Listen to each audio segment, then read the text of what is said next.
La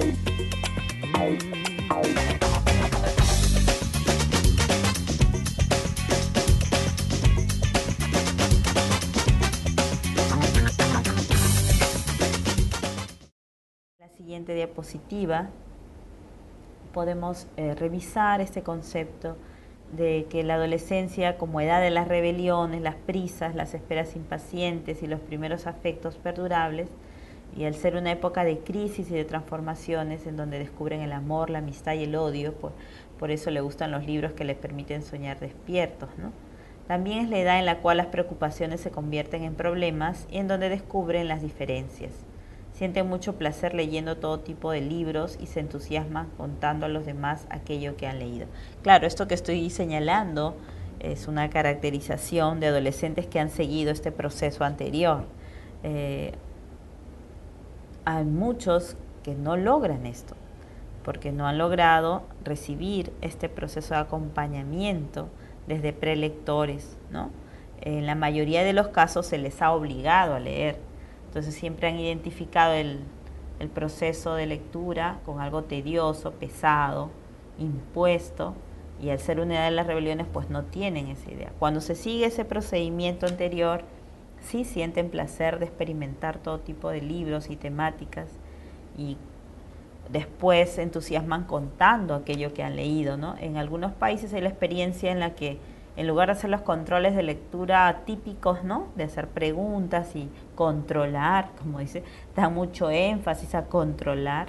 Ahí se reduce mucho la posibilidad de socializar la lectura, como lo refieren muchos, como muchos lo aconsejan, ¿no? Socializar es mejor que controlar. En estos casos se le pide a los estudiantes que cuenten a los demás de qué trata en parte lo que han leído, pero motivándolos para que los demás quieran leerlo, no les dan toda la información. Y entonces la evaluación positiva del estudiante está relacionada con la cantidad de personas que son motivadas a leer, ¿no? O sea, mientras más personas logre que lean su libro, tiene mayor calificación, ¿no? A ver si hacemos la prueba, experimentamos, porque la idea es justamente retarlos, invitarlos a experiencias interesantes para ellos y poder fomentar esta socialización de la lectura, que es lo más importante para realmente asegurarnos que están disfrutando de la lectura. Los adolescentes ya tienen más claro lo que les gusta. No se empeñen, por favor, en leerles aquello que a usted le gustó a su edad, porque el adolescente que usted fue, ¿no?, hace muchos años no es el mismo que ahora. Los adolescentes comprenden revistas sobre temas que les interesan y nosotros debemos acceder a ellos, ¿no? Entonces hay que comprárselos, hay que facilitarlo. Para poder crear un ambiente de lectura en la casa, captar la atención hacia los temas que son de actualidad. Esto podría ser a través del diario, ¿no? En este caso, ayudarlos a ver, tener o considerar la lectura crítica, ¿no? Ver cuál es la ideología que está detrás de cada uno de los diarios o de las fuentes de información que están a su alcance. Se interesan por los temas diversos propios de su edad y encontrarán respuesta en los libros informativos. Hoy en día, esto es como dije, la generalidad del perfil lector. Ahora, la manera en la que lo encuentran no necesariamente pues va a ser en algo impreso, sino hoy en día que tienen a mano la web 2.0, todas las alternativas de internet y la tecnología, pueden acceder y también están leyendo. No hay que temer, ¿no? No hay que pensar que es un enemigo. Siempre hay que utilizar los otros medios a favor de lo que nosotros estamos trabajando. Entonces, ahora en la diapositiva número 13 vamos a plantear dos preguntas. ¿Cómo aprendimos a leer y por qué? Es importante que como docente usted revise, recuerde cómo es que aprendió a leer y por qué aprendió a leer. ¿Quería leer usted? ¿Estaba interesado en aprender a leer? ¿Por qué? Y la siguiente pregunta, ¿cómo somos los lectores adultos? Aquí no hemos hecho en las diapositivas la caracterización del lector adulto. Sin embargo, como tales, nosotros podemos acercarnos a ese concepto y sí dar algunas ideas al respecto. Yo, ¿cómo aprendí a leer? Recuerdo mucho que me contaban historias, me narraban historias. Y después lo que recuerdo es que mi padre ponía a mano, ¿no?, muy cerca, a nivel que podríamos alcanzarlo, ¿no? En las mesitas de centro, en las mesas, hasta en el comedor, muchos cuentos, ¿no? Habían cuentos rusos, cuentos de chinos, cuentos de otros países, y también nos ponía revistas culturales. Yo recuerdo haber leído La Tortuga, no existe seguro, alguno de ustedes lo recordará. Revistas culturales, revistas donde yo encontré de todo tipo, ¿no? Recuerdo que muy pequeña ya había revisado hasta sobre el tarot, ¿no? Cómo se lee la mano, o revistas también del significado en ese entonces, ¿no? Desde el punto de vista de la comunicación social, qué significaban los cómics, ¿no?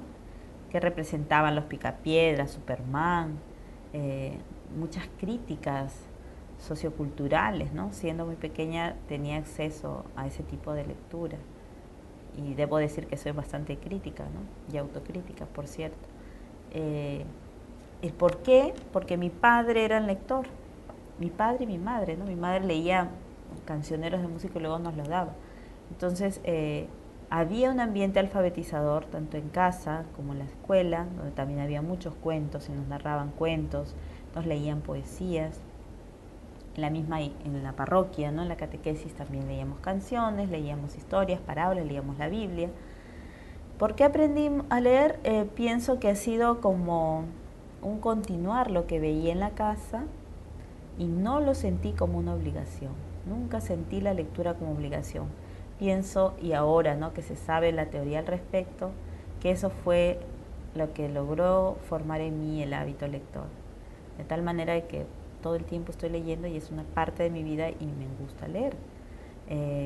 Los estudiosos dicen que solo uno es competente en lectura cuando lo hace a diario como un acto propio de su cotidianidad y lo maneja como una necesidad que a la vez nos brinda satisfacción. Espero que todos ustedes hayan logrado ese objetivo, hayan alcanzado esa competencia y si no, nunca es tarde para alcanzarla. ¿Cómo somos los lectores adultos? Justamente tenemos ciertas características que están dadas por un pasado o cómo aprendimos o cómo iniciamos nuestro proceso lector. Con mis estudiantes de maestría y a veces estudiantes de posgrados, algunos doctores veían que en muchos casos se tiene la capacidad de comprensión lectora, pero no se tiene el hábito lector. Todavía hay personas a las cuales les cuesta, sufren leyendo, sobre todo cierto tipo de temas, ¿no? Entonces no han logrado la competencia lectora, pero sí tienen muchas capacidades lectoras. Entonces la idea es empezar, si hay un problema con los gustos lectores, empezar a identificar, así como hacemos en la teoría del aprendizaje, ¿no? ¿Qué cosa me puede interesar? Y así voy ligando el aprendizaje lector. O en otros casos, recurriendo a estrategias de comprensión lectora para las temáticas que me resultan un poco más difíciles. Como adultos, pues la mayoría requerimos ya de anteojos, ¿no? La visión no es la misma, el cansancio ante el acto lector también, nuestra diferencia con los más jóvenes frente a los textos en internet hace que tal vez tengamos otro estilo al realizar ese tipo de lecturas. Los hombres son visuales, necesitan y les ayuda mucho más las imágenes. Las mujeres necesitamos revisar y ver y conversar sobre lo que hemos leído.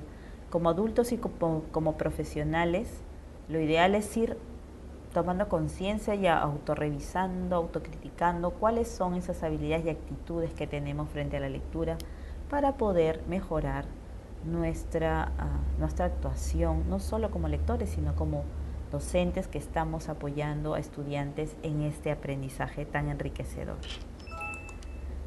El siguiente tema que vamos a ver será el lector y su entorno. Hasta aquí entonces, muchas gracias.